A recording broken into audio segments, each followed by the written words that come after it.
देखिए सामने कैमरा चल रहा तो झुक के आइए आप लोग, और वो आपसे मिलना चाहता है और मिलकर आपका दर्शन करना चाहता है। अच्छा, और अपना नाम बताता है सुदामा। सुदामा, सुदामा मेरा मित्र। ये सुनते ही भगवान रुक्मिणी जी के साथ बैठे थे तो सुनते ही दौड़े, नजर पे है पगड़ी,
देखिए दो मित्र के बीच में तीसरा का जगह नहीं होना चाहिए। अपने सिंहासन पर बिठाया है और बिठा के उनके चरण में बैठ गए और रुक्मिणी मैया को देख के बड़ा चम्मा हो रहा है। ऐसा अतिथि तो मैंने कभी देखा ही नहीं था। मैंने कुचेले कपड़े हैं, पतला दुबला एकदम जिसको देख कर ही उसकी स्थिति पता चल जा रही है। मेरे भाई बहन,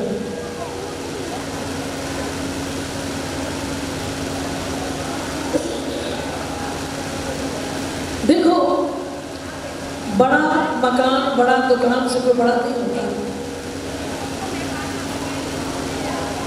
बड़ा बनने के लिए दिल को भी बड़ा करना पड़ता है। दिल सबके पास है, दिलदार कोई एक है, दिलदार कोई एक है। कन्हैया ने जब रुक्मिणी मैया जो साक्षात लक्ष्मी है,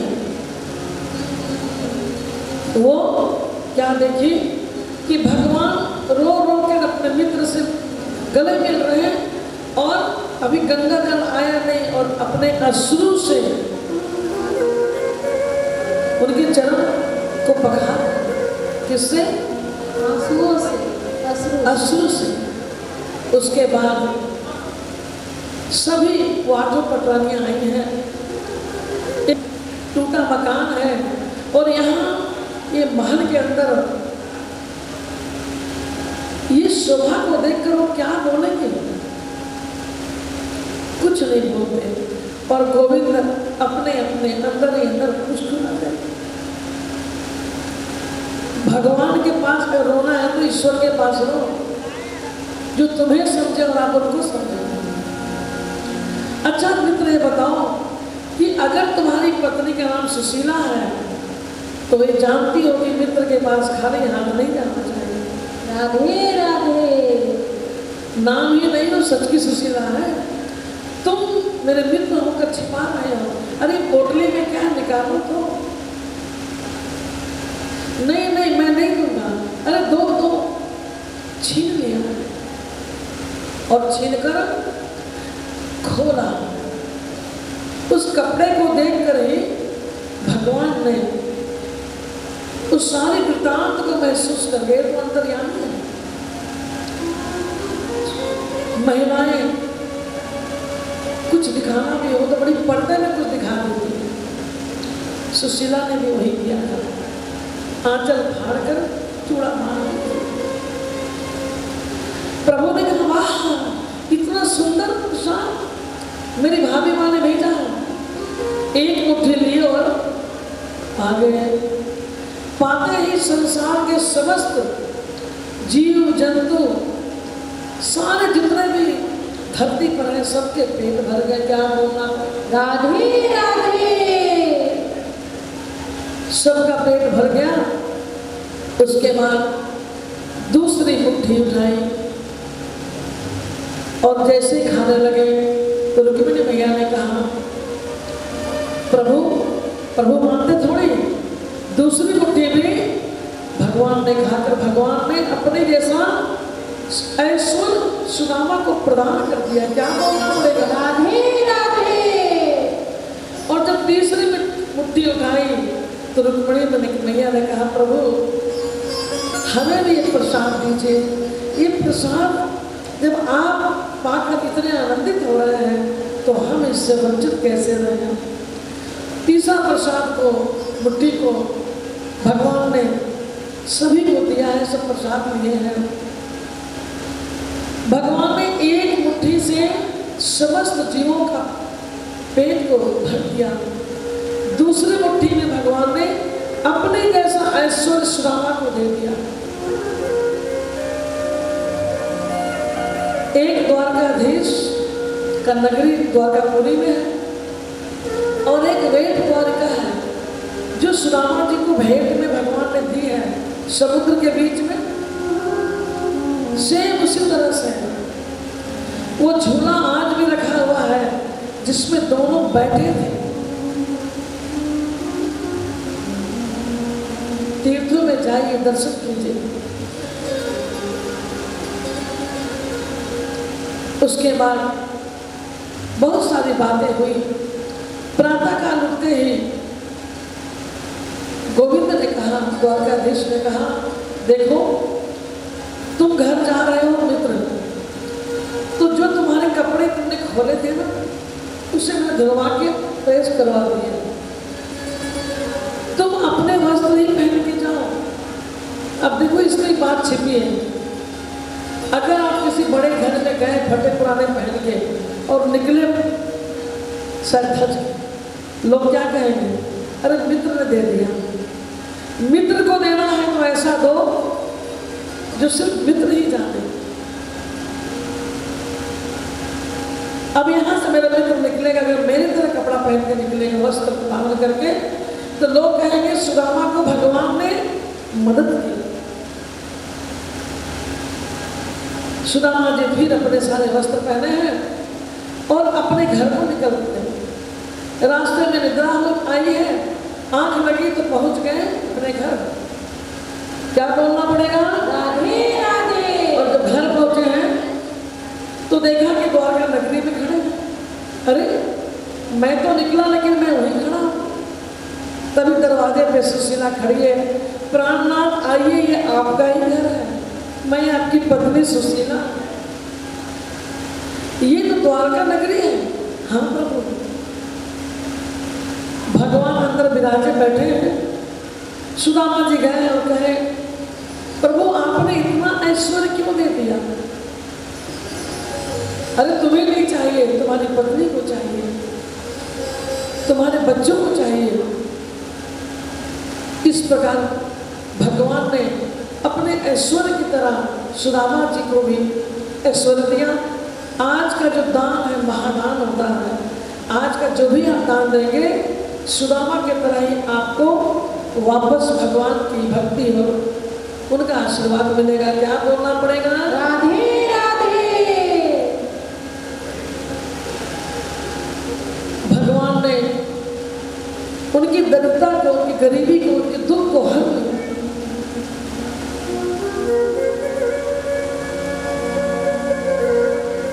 भगवान से कहते हैं सुदामा जी, जब अंदर प्रवेश किया है तो कन्हैया मुस्कुराते मिले।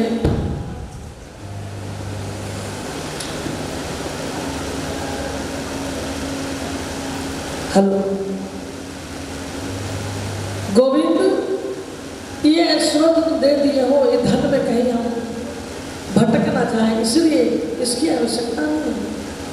क्योंकि अगर आपके पास अधिक धन हो जाएगा तो आप अहंकारी हो जाएंगे, भगवान को हम भूल जाएंगे, इसलिए मुझे नहीं चाहिए। भगवान ने कहा जब जब मैं मेरी कथा को कलयुग में भक्त सुनेंगे और मेरी गाथा को गाएंगे, तुम्हारे बिना मेरा ये श्रीमद् भागवत अधूरा रहेगा, तुम्हारे चित्र को चित्र नहीं किया जाएगा। और जब तुम्हें मन करे तो तुम सीधे हमारे पास वैकुंठ चले आना। बोलिए वृंदावन बिहारी लाल की जय। अब देखिए भगवान ने सोचा कि सुदामा जी को भी उनका फल की प्राप्ति हो गई। उन्होंने देखा कि अब कलयुग का प्रारंभ होने वाला है, अब द्वापर युग का अंत होने वाला है। ये यदुवंशी के जो बच्चे थे ना, जो कृष्ण के बहुत बच्चे, ये सब इनकी जनसंख्या बहुत बढ़ गई थी और द्वापर युग का अंत होने वाला था, कलयुग का प्रारंभ होने वाला था। भगवान ने एक लीला रची। जो ये यदुवंशी संतों की सेवा करते थे, सम्मान करते थे, वो आपस में मदिरा का पान करना शुरू कर दिया। देखो हम क्या बोलते हैं, ये काम हमने किया, अच्छा बुरा सब काम आप कर ही नहीं सकते, ये सब ईश्वर कराते हैं और हम कहते हैं कि ये काम हमने किया। भगवान ने एक रचना रची, कुछ संतों का आगमन उस गांव में हुआ और उनके ही वंशज बच्चों ने 3, 4, 10 बच्चे मिलके गए संत के पास, बोले उनकी प्रेरणा से, महाराज जी मेरे पेट में क्या है? गर्भ। मेरे पेट में गर्भ है, आप बता दीजिए, आप बहुत बड़े संत हैं, लड़का होगा कि लड़की? संत को क्रोध आ गया। इतना सम्मान करने वाला कृष्ण की वंशज है, इसका अंत खराब आ गया है। मैं श्राप देता हूं कि तुम्हारे पेट से मूसड़ पैदा हो और वही विनाश का कारण होगा, तुम्हारा वंश का विनाश हो जाएगा। इसलिए संत ब्राह्मणों से आशीर्वाद दीजिए। अब ये बात जब उनके परिवार वालों को पता चली कि संतों ने श्राप दे दिया है, बच्चे लटकट थे, ये सब भगवान की प्रेरणा से हो रहा है। अब अभी थोड़ा देर हुआ था कि पेट के अंदर से एक मूसड़ गिर पड़ा, लोहे का, जो मसाला कूटते हैं ना, लोहे का मूसड़। अब मूसड़ को देखकर सब लोग डर गए। अब संत की वाणी, अब तो पूरे यदुवंश नाश हो जाएंगे, संत की वाणी बिगाड़ दी जाएगी। सब ने मिलकर उस मूसड़, लोहे के मूसड़ को चूर चूर के समुद्र में फेंकवा दिया। समुद्र में फेंकवाने के बाद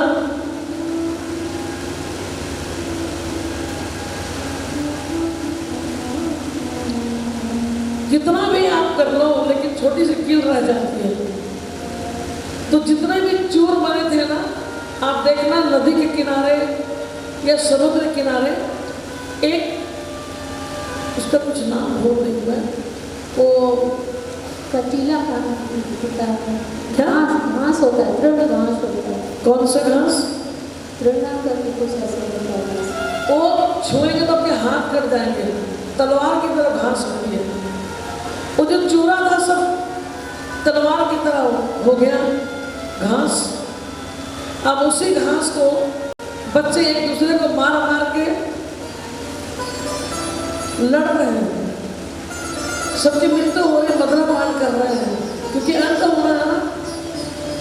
आज कहीं पे बाढ़ आ गया, आज पानी से डूब रहा है, कहीं एक्सीडेंट हो रहा है। क्यों? ये सब भगवान की प्रेरणा से होती है। हम सिर्फ साक्षी है, देख सकते हैं और कुछ नहीं कर सकते। अच्छा, जो समुद्र में फेंकवाया, एक कील, एक मछली निकल गई। एक बहेलिया बाजार से मछली को लाया, घर में काट के बनाने लगा, एक कील मिल गई। ध्यान से सुनना, ये कील बहेलिया अपने तीर के नोक में लगा लिया। सुई की तरह दिख रही है ना, मेरे काम की हो जाएगी, तीर में लगा लिया। बहेलिया सोचा चावल मछली खाया हूँ, अब चलो आनंद से शिकार करूँगा, बढ़िया शिकार खोजूंगा मैं, ये सोचकर निकल पड़ा। निकला तो क्या देखा, गोदली बेला है। गोदली बेला, और गोदली बेला में भगवान एक बरगद पेड़ के नीचे, ये भी गुजरात के एक जगह है जहां भगवान ने अपने अंतिम पड़ाव किए हैं, द्वापर युग का। भगवान के पैरों को बेदाम बेदम किया हुआ है। ये गुजरात के एक स्थान में, नाम मैं भूल रही हूँ। भगवान ने सोचा अब द्वापर युग का अंत होने का समय आ गया। बलराम जी को कहे कि आप क्षीर सागर में जाके आराम करो, और अपने आकर विराजमान हो गए। उस आसन पर बैठ गए बरगद पेड़ के नीचे, और बैठ के पैरों को उठा लिया। जो पैर चढ़ाते हुए एक तलवा ऐसे दिखाई पड़ता है ना, अब पैर को हिला रहे थे और लाल किरण रोशनी की पड़ रही थी गोदली बेला में। दूर बहेलिया ने सोचा कोई हिरण खड़ा होकर हंस रहा है। तीर चला, आके कन्हैया के पैर पे, द्वारकाधीश के पैर पे लग गया। क्या बोलना पड़ेगा? राधे राधे। तीर लगते ही उनके पांव से बेधन हो गया, तीर लग गया और रक्त गिरने लग गया।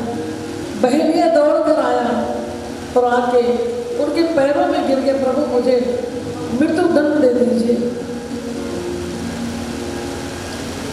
मैंने अपने द्वारकाधीश को ही मान लिया, बहुत बड़ी गलती हो गई प्रभु।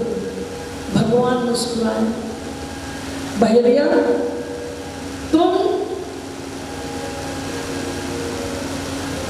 तुम्हारी कोई गलती नहीं, तुम्हारी कोई गलती नहीं। मुझे जो जैसा करता है मैं उसको सुन समेत वापस करता हूँ। इसीलिए जब भी दान की बारी आए, कुछ करने की बारी आए, तो जितना अच्छा करना, क्योंकि वो तुम्हारे पास लौट के तुम्हें कोई देंगे। क्या बोलना पड़ेगा? राधे राधे। ये जो बहेलिया है इसका नाम है जरा। क्या है? जरा। इसने कहा प्रभु हमने ऐसा कौन काम किया है जो आपने मुझे उपयोग में ले आया, ये घोर पाप करवा दिया। त्रेता अवतार में तुम दो भाई थे, बाली और सुग्रीव। जब मैं अपनी पत्नी सीता की खोज में निकला तो सहयोग करने के लिए सुग्रीव भी मेरे पास आया, और तुम उसकी पत्नी को चुरा के लेके चले गए और लड़के उसे अपने राज से बाहर कर दिया। सुग्रीव ने कहा कि प्रभु मेरा छोटा भाई मेरी पत्नी को लेके मेरे ही राज्य में राजा है, तो मैं उनका न्यायाधीश होने के नाते, साथी होने के नाते मैंने उसका साथ दिया। अब तुम लोग दोनों भाई एक समान थे देखने में, तो मैंने छल से बाली के गले में एक माला डलवा दिया। अच्छा, बाली माला क्यों पहनेगा? तो सुग्रीव, तुम सुग्रीव थे, मैंने कहा कि तुम अपने भाई के गले माला डालोगे तो शक होगा, तुम माला पहन लेना, मैं पहचान जाऊंगा कि ये सुग्रीव है। और मैंने पेड़ के पीछे छिप कर तुम्हारे भाई को, बाली को मार दिया। बोलिए रामचंद्र भगवान की जय। उस वक्त बाली ने पूछा प्रभु मेरा तो कोई दोष नहीं था, दुश्मनी मुझे मेरे भाई से थी, आपने मुझे क्यों मारा? तो मैंने कहा था ना कि मैं द्वापर युग में तुम्हें सूद समेत मौका दूंगा इसका जवाब। तुम वही बाली हो, मैंने छुप कर तुम्हें मारा, और आज मैं तुम्हें भी छुप के मारने का मौका दिया। भगवान सबका हिसाब बराबर रखते हैं।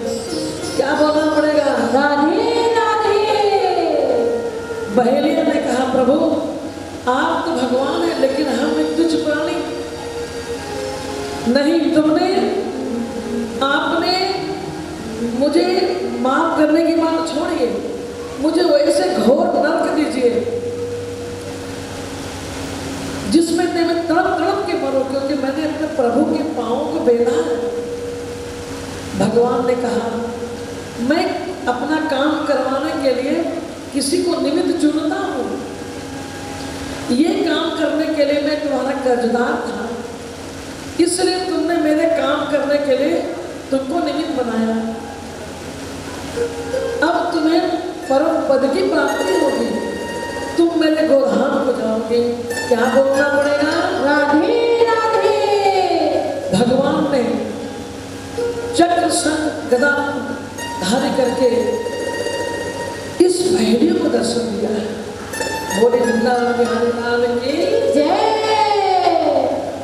मेरे भाई बहन, इस प्रकार बहेलिया की को परम पद की प्राप्ति है। इसीलिए कोई काम अगर कोई करता है तो भगवान आपको चुने हैं। आप 7 दिन कथा सुने हैं, अब आपका काम है कि कथा का प्रचार प्रसार करो। कम से कम जिसके पास अधिक है वो अधिक, कथा करवाने से भी सबसे बड़ा ही बेनिफिट है सूद की तरह। अगर कोई आपके द्वारा कराता है, खबर करते हो किसी से कराओ, मैं ही लोगों को जरूरी नहीं, लेकिन कथा का प्रचार प्रसार करो, आप भी कराइए। और जीवन में एक बार तो जजमान बन के जरूर अपने परिवार को, पितरों को और अपने भी कथा सुननी चाहिए। क्या बोलना पड़ेगा? राधे राधे। हरिद्वार के आनंद घाट पर सुखदेव जी परीक्षित और संत समागम में बैठे हैं। सुखदेव जी ने कहा, परीक्षित आज 7वां दिन है, आज जब शाम को 10 लेगा और तुम अब परीक्षित जी कुछ बोलते नहीं, क्यों? कथा श्रवण करते करते अपने मन को चित्त को भगवान के चरणों में लगा दिया और उसी वक्त तक्षक शाम आया है और उनके पार्थिव शरीर को दस दिया। बोलिए वृंदावन बिहारी लाल की जय। दसते ही पूरी शरीर धूल करके नजर लगी और ये पहले ही गोधाम चले गए। 5 तत्व का बड़ा शरीर अग्नि में जल के ही पवित्र होते हैं और सब अपने अपने भाग में लेते हैं। बोलिए वृंदावन बिहारी लाल की जय। और तभी इधर देख रहे हैं कि 7 घोड़ा का रथ में प्रभु बैठे हैं। अब चलने की तैयारी है, तभी उद्धव जी आ जाते हैं। अरे मित्र, आप जा रहे हो, आप अगर चले जाओगे तो ये द्वारका नगरी में जो आपके साथ रहने की जो आदत लग गई है हम लोग की, आप नहीं रहेंगे तो हम लोग कैसे जिएंगे? प्रभु ने कहा, मैं जा नहीं रहा, एक नियम है, जिसे इस मृतलोक में आना है उसे जाना ही पड़ेगा। जाना ही पड़ेगा, ये सत्य है। राम का नाम सत्य है। राम का नाम सत्य है। प्रभु ने कहा, ये तो लीला है। और कहते हैं, नाम बासामि बैकुंठे योगिना हृदय न च भक्त यत्र गायन्ति तत्र तिष्ठामि नारद। मैं बैकुंठ में रहता नहीं, मेरा घर है। मैं बैकुंठ में रहता नहीं, मेरा घर है। वो योगी हृदय संत महात्मा जो जंगल में घोर तपस्या करते हैं, मैं उनके हृदय में भी नहीं रहता हूं। मैं इतनी आसानी से नहीं मिल सकता। कहाँ मिलता हूं? भक्त यत्र गायन्ति तत्र तिष्ठामि नारद। जहाँ मेरे भक्त मेरी कथा को श्रवण करते हैं, जहाँ मेरे भक्त मेरी कथा को सुनकर झूमते नाचते हैं, मैं कथा के पहले उनके हृदय में भक्ति को भेजकर प्रवेश कर जाता हूँ। बोलिए वृंदावन बिहारी लाल की जय। राधा रानी सरकार की जय। भगवान ने गीता में उपदेश दिया, हम क्या लेकर आए हैं, क्या लेकर जाएंगे।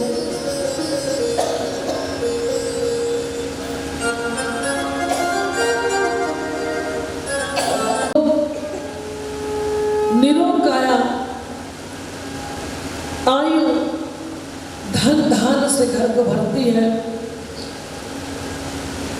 आपके मन वांछित फल को देने वाली कल्प वृक्ष है। इस वृक्ष से आप जो भी मांगेंगे आपको मिल जाएगा। बोल साचे दरबार की जय। साथ ही एक बार जो साधु की कथा को श्रवण कर लेता है, उससे 84 लाख योनियों से मुक्ति मिल जाती है। फिर ये जो मानव तन मिला, अगर तन मिला भी तो आप भगवान की गोपी बनकर ही, भक्तमती बनकर ही। मैं तो कहती प्रभु मुझे 84 लाख में भटकाओ, कोई दिक्कत नहीं, लेकिन मानो तन दो कि फिर जन्म हो और मैं आपके भक्त बनकर आपकी कथा का विधान करूं, भक्तों को श्रवण करूं। उसके बाद तीसरे दिन अब देखो भगवान के काम करने के लिए भक्ति महारानी को पहले भेजा जाता है। आप देखते होंगे जब कथा की तैयारी चलती है तो आपके मन में एक उमंग पैदा होता है।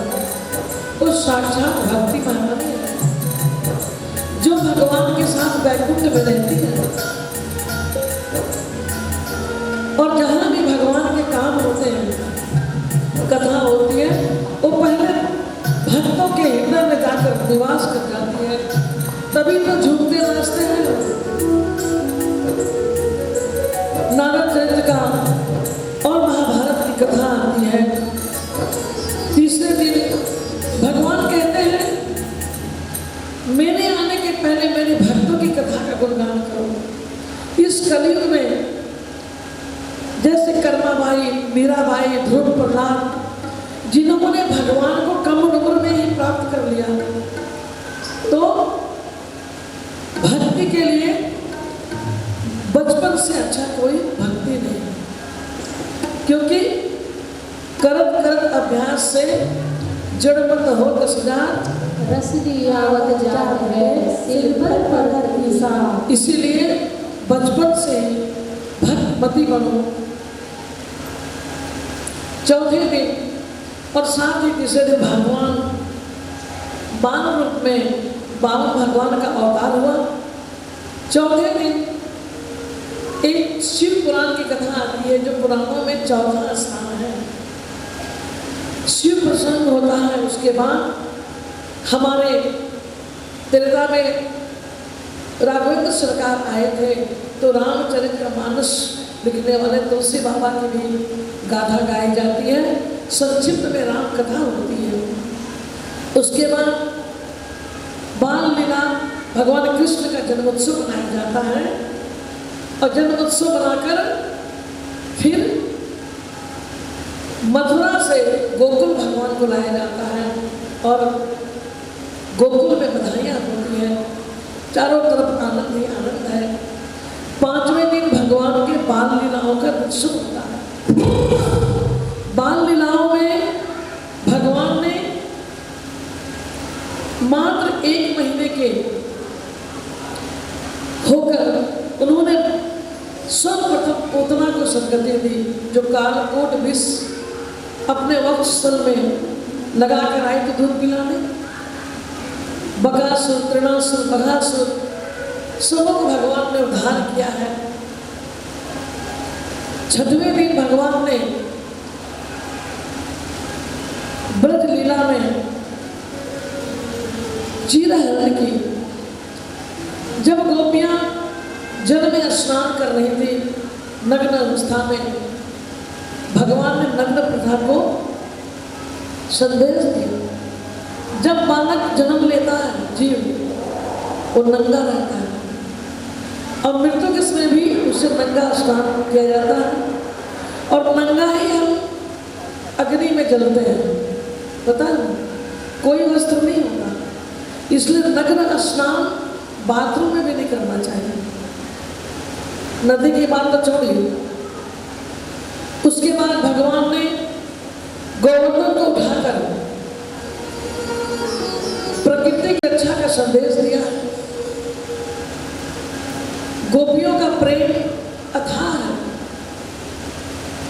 प्रेम की परिकाष्ठा कैसी होनी चाहिए? प्रेम धन से, मान से बहुत ऊपर है। प्रेम अनुभव में भगवान ने बताया। गोपियों को प्रेम रस का सौंदर्य करवाया और भगवान महाराष्ट्र में, क्योंकि गोपियां जो थी माँ कात्यायनी से वर मांगी थी कि कृष्ण मुझे पति के रूप में प्राप्त हो जाए। माँ कात्यायनी का आशीर्वाद के बाद भगवान ने शरद पूर्णिमा की रात को महाराज हुआ, जो आज भी वृंदावन में चलता है, आज भी महाराज होता है। सभी गोपियों को भगवान एक एक गोपी, एक एक कृष्ण बनकर सबको आलिंगन किए हैं और वासना रहित प्रेम सबको पति रूप में प्राप्त हो जाए। क्या बोलना पड़ेगा? राधे राधे। आप ही कथा जय श्री राधे। कथा में खो जाते हैं ना, कथा में खो जाते हैं। होता है कथा कथा अमृता, कथा अमृत से भी बढ़ के।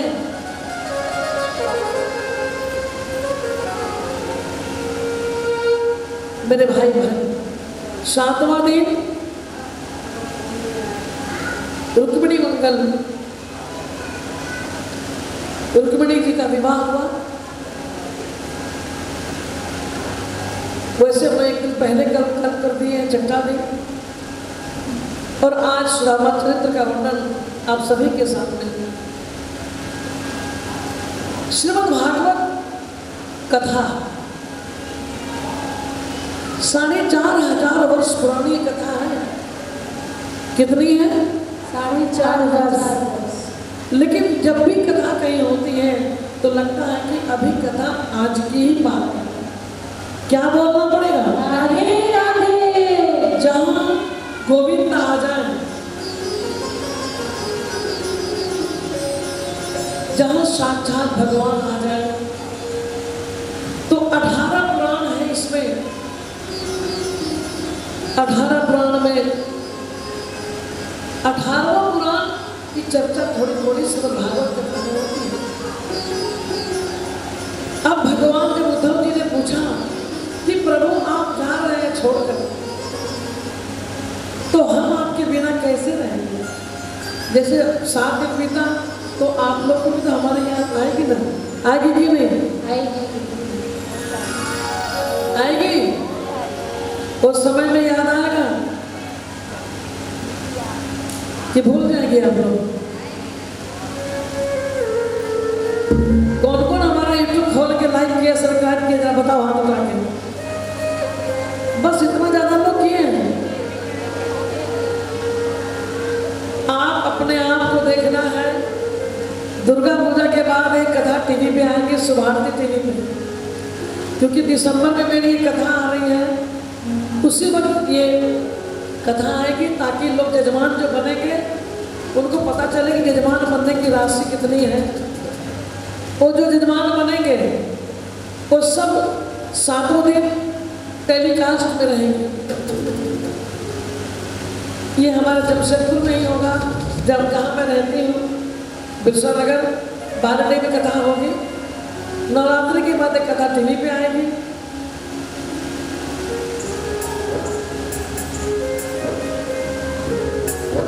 तो मैं देखूंगी, कल आ रही हूँ और अभी मैं घर में जाकर चेक करूंगी कितने लोग मुझे तो लाइक सब्सक्राइब किए हैं। सबका नाम लिखूंगी मैं भी। क्या बोलना पड़ेगा? राधे राधे। तो अपनी अच्छे अच्छे भजन, बीच बीच में हमारे बहुत सारे रिकॉर्डिंग चलते हैं। जैसे छठ के गीत मैं गाती हूँ, विवाह के गीत गाती हूँ जानकी जी की, भोले बाबा का भजन की शूटिंग चलती है। तो आप सभी अगर अपना नाम और मोबाइल नंबर दे देंगे, कागज में लिख के कर लेते हैं ना, नाम मोबाइल नंबर, तो मैं आप लोगों को एक बार मैसेज करूंगी। मान लो कभी कोई कहीं रहे, जो भी उस शूटिंग में शामिल होना चाहेंगे तो आप आ सकते हैं और उस माहौल में आनंद ले सकते हैं। करना है कि नहीं? तो मेरा तो देखिए ऐसा माहौल बन गया। कविता जी से बात हुई थी कि अंतिम दिन एक शूट करना है मुझे सबके साथ, तो ये अब अधूरा ही रहेगा। अब भले शूटिंग के लिए मुझे यहाँ आना पड़े, आपके ग्राउंड में ही कभी हो जाएगी कि आप लोग यहीं से धज के कर लेना। तो इसमें एक बेनिफिट है कि मैं, आप धर्मी हो, मैं धर्म को और आगे बढ़ाऊंगी। जो गीत गाने वाली हैं उनको वो मौका मिल जाएगा। तो इस तरह सब एक फुल पैकेज। कन्हैया तेरे लिए कि लाला तेरे लिए, कन्हैया तेरे लिए, लाला तेरे लिए, हम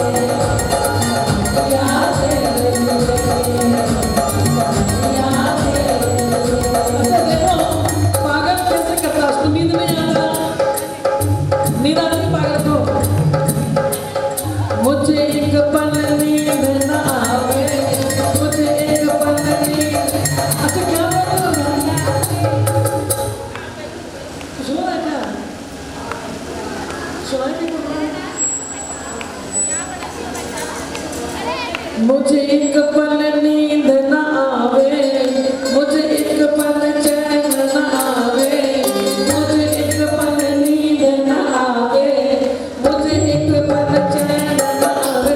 कन्हैया तेरे, कन्हैया तेरे, कन्हैया तेरे, कन्हैया तेरे। हम पागल हैं पागल हैं, हम पागल हैं पागल हैं, दीवाने हैं दीवाने सभी, दीवाने हैं दीवाने सभी, दीवाने हैं दीवाने सभी, दीवाने हैं दीवाने सभी, दीवाने हैं दीवाने सभी, दीवाने हैं दीवाने सभी।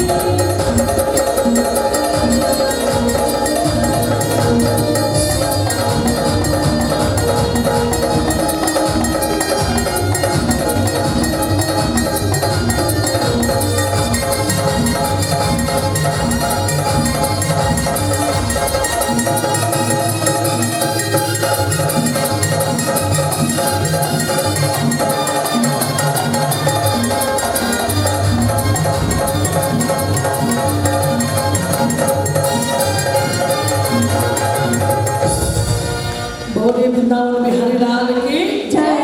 ये पागलपन खत्म नहीं होना चाहिए, ये पागलपन जीवन भर रहना चाहिए। अपने गोविंद का पागलपन किशोर जी के लिए पागलपन। हमारे बीच डॉक्टर एच.के. पांडे जी आए हैं, कृपया आप आए और उनसे आशीर्वाद लें। पांडे जी।